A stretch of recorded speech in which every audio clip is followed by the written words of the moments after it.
እኔ እነዚህን ሰዎች ዕጣ ፈንታ ማወቅ ፈለኩኝ። በማንነታቸው ተሰቃይተው፣ በማንነታቸው ተበድለው፣ በማንነታቸው ተሳደው ዛሬ ለ6 ዓመት ሙሉ በየካምፑ የሚኖሩ እናቶቻችን ናቸው፣ አባቶቻችን ናቸው፣ እህቶቻችን ናቸው፣ ወንድሞቻችን ናቸው። ስለዚህ ነገ የእነዚህ ሰዎች ዕጣ ፈንታ ምንድነው የሚሆነው ማወቅ ፈለኩኝ። ለ6 ዓመት ሙሉ በየካምፑ በየመንገዱ በተለያዩ ቦታዎች እየሄዱ እየኖሩ ነው ያሉት። ከዚህ በኋላ ህይወታቸው እንዴት ነው የሚቀጥለው? 24 ሰዓት እየወጣ ማይክ እየያዘ ሀገራችን ሰላም ናት ነው የሚለው። በየአካባቢው የሚገደለው አማራስ ምንድነው ዕጣ ፈንታው? እኔ እንዳንድ አማራ ልጅ መጠየቅ ፈልጋለሁ። ዛሬ አባቶቻችን እንደዚህ እየተንከራተቱ እያለቀሱ ነው ያሉት። እናቶቻችን እንደዚህ እየተንከራተቱ እያለቀሱ ነው ያሉት። ምንም ባላጠፉት፣ ምንም ባልበደሉት፣ ምንም በማያውቁት ነገር አገራቸው ውስጥ እንደ ሁለተኛ ዜጋ እየተቆጠሩ ወጥቶ መግባት አልቻሉም።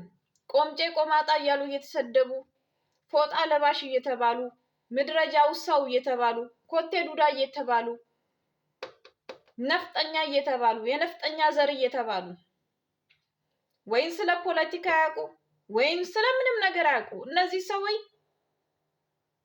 ሰርተው መብላት ብቻ ነው የሚያውቁት። ሌላ ምንም ነገር የሚያውቁት ነገር የላቸውም። ስለዚህ ዕጣ ፈንታቸው ምንድነው ነው? ምን አጥፍተው ነውስ እንደዚህ የሚሰቃዩት? በማንነታቸው ነው። አማራነት ይሄን ያህል ወንጀል ሆኗል ወይ ኢትዮጵያ ምድር ላይ ነው ጥያቄ ነው። በነገራችን ላይ ማንንም ወክሌ አይደለም እየጠየኩ ያለሁት። ማንነቴ እየተገፋ ስለሆነ፣ በማንነቴ እየተገደልኩ ስለሆነ ነው ይሄን ነገር የምጠይቀው። ብዙ የምናውቃቸውን ዘመዶቻችንን ስላጣን ነው። በአማራነት ብዙ ስለተገፋን ነው እየጠየቅን ያለ ነው። ስለዚህ መጨረሻቸው ምንድነው? ምንድነው የሚሆነው መጨረሻቸው? ወላጅ አልባ የሆኑ ህፃናቶች፣ ነፍ ህፃናት አሉ በየካምፑ። ዛሬ በቀን አንዴ እንኳን መብላት አይችሉም። በ6 ወር አንዴ የበቆሎ ዱቄት ይገባል። እሱም 6 ወር ሙሉ መጋዘን ውስጥ እየተቀመጠ ነው የሚሰጣቸው። 6 ወር ተተቀመጠ አንድ የበቆሎ ዱቄት ኤክስፓየርድ ያደርጋል። ከዛ በኋላ ይሰጣቸዋል። በሽተኛ እየሆኑ ይሞታሉ። ወገኖቻችን ዛሬ በመሳሪያ ብቻ አይደለም እየተገደሉ ያሉት፣ ድምጽ በሌለው መሳሪያ ራሱ እየሞቱ ነው ያሉት። አማራው ማህበረሰብ ላይ ይሄ እንዲሆን ለምን ተፈቀደ?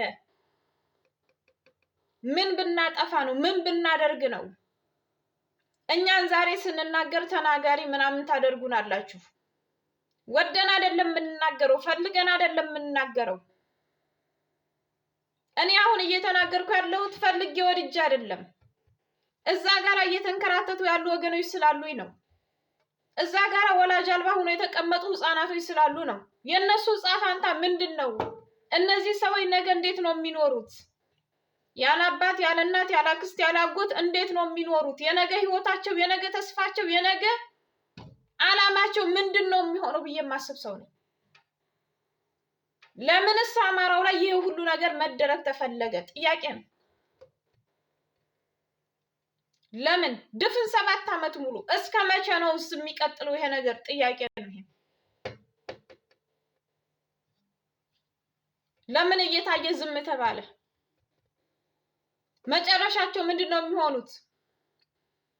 ዛሬ በየካምፑ ብትሄዱ ወለጋ ላይ ልጆቻቸውን ትተው የወጡ ዛሬ ልጆቻቸው ይሞቱ ይኑሩ የማያውቁ ብዙ እናቶች ደም እንባ እያለቀሱ አሉ። ብዙ የምናውቃቸውም አሉ። ልጆቻቸውን አጥተው ነፍሳቸውን ያወጡ እናቶችም አሉ። ብዙ ካምፕ አለ። በነገራችን ላይ ዛሬ አማራ እንደ ስደተኛ ተቆጥሮ፣ አማራ እንደ ሁለተኛ ዜጋ ተቆጥሮ ተወልዶ ባደገበት እትብቱ በተቀበረችበት አካባቢ አትኖርም ተብሎ ተፈናቅሎ ይሄ በማንነቱ ነው። ይሄ ሲሆን ለምን ዝም ተባለ? ለምን ዝም ተባለ?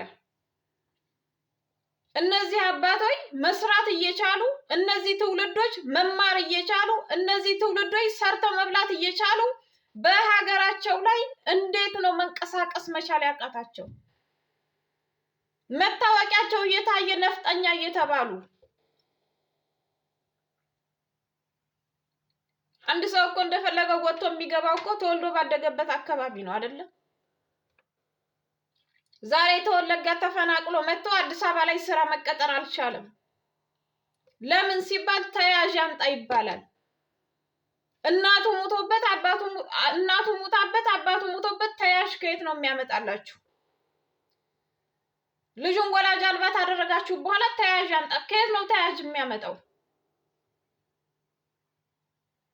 ዛሬ ብዙ እናቶች ትናንትና ሲያበሉን ሲያጠጡን የነበሩ እናቶች ለማኝ ሆኖ በየመንገዱ እናያቸዋለን። ሀብቶቻቸው ተዘርፈው መሬታቸው ተወስዶ ቤታቸው ተቃጥለው ከሞቀ ቤታቸው በማንነታቸው ብቻ አባራችሁ መንገድ ላይ ጎዳና ላይ አውጥታችኋቸዋል። ይህን እያየ የሚያደርግ ትውልድ የነገ ተስፋው ምንድን ነው የሚሆነው? ጥያቄ ነው ይሄም ለእናንተ። እስከ መቼ ነው የሚቀጥለው ይሄ ነገር? እስከ መቼ ነው የኛ ጉዳይ እንደዚህ የሚቀጥለው? እስከ መቼ ነው? ጥያቄ ነው በነገራችን። እስከ መቼ ነው ይሄ ሁሉ የአማራ ስቃይ በደል? እስከ መቼ ነው የሚቀጥለው?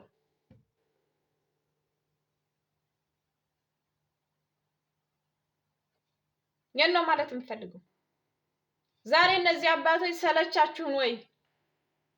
አስጠላናችሁ ወይ? ላይኖቻችሁ አስጠላናችሁ፣ ሰለቸናችሁ ወይ እያሉ እየጠየቁን ነው ያሉት። ያሳዝናል በጣም።